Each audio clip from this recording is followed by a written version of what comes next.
आमतौर पर बस्तर की चर्चा माओवादी घटनाओं के कारण ही होती है, लेकिन अब ये इलाका पपीते की मिठास की वजह से सुर्खियों में है। पिछले दिनों दिल्ली में आयोजित फ्रेश इंडिया शो में बस्तर के दरभा क्षेत्र में हाईटेक तरीके से की जा रही पपीते की खेती की जमकर सराहना हुई।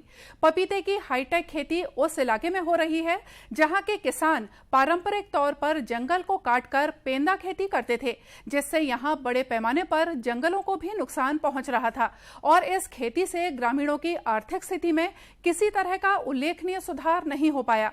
ऐसे में जिला प्रशासन द्वारा इस क्षेत्र में उन्नत कृषि को बढ़ावा देने का निर्णय लिया गया और दरभा विकासखंड के ग्राम पंचायत तीरथगढ़, मुनगा और मामड़पाल में 30 एकड़ क्षेत्रफल में पपीते की खेती शुरू की गई। इस तरह की खेती से पूरी तरह अनजान स्व सहायता समूह की महिलाओं को भी प्रशिक्षण दिया गया। इसके बाद अच्छी उत्पादन क्षमता वाली अमीना किस्म के पपीते के पेड़ों में लगे फलों ने महिलाओं का उत्साह और बढ़ा दिया।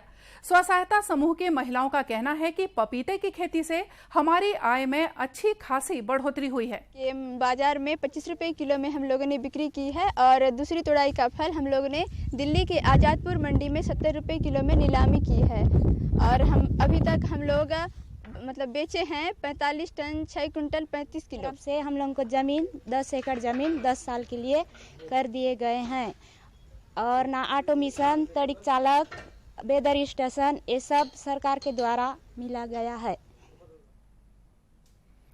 उद्यानिकी विभाग के उप संचालक अजय सिंह कुशवाहा ने बताया कि पपीते की खेती के लिए बुनियादी अधोसंरचना की व्यवस्था जिला प्रशासन द्वारा दी गई है।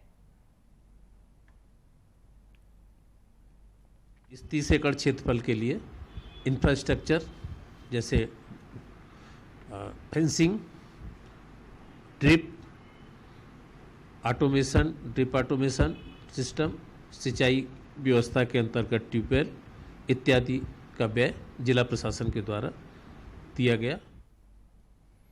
जगदलपुर के जिला कलेक्टर रजत बंसल ने बताया कि दिल्ली में फ्रेश इंडिया मार्ट में बस्तर के पपीते को काफी पसंद किया गया और आने वाले समय में ये रोजगार का बहुत अच्छा साधन साबित होगा। ना पूरे देश में, पूरे विश्व में सराहना की जा रही है। दिल्ली में भी फ्रेश इंडिया मार्ट में हमारी दीदियों ने पार्टिसिपेट किया था और वहाँ भी लोगों ने उसको बहुत सराहना की थी। हम मानते हैं कि बस्तर पपीता आने वाले समय में बस्तर के जो हमारे आदिवासी भाई बहन हैं उनके लिए बहुत ज़्यादा लाभदायक साबित होगा और एक बहुत अच्छा रोजगार का साधन साबित होगा। दरभा विकासखंड में ग्राम पंचायत तीरथगढ़, मुनगा और मामड़पाल में लगभग 30 एकड़ क्षेत्रफल में उन्नत ढंग से पपीते की खेती की जा रही है।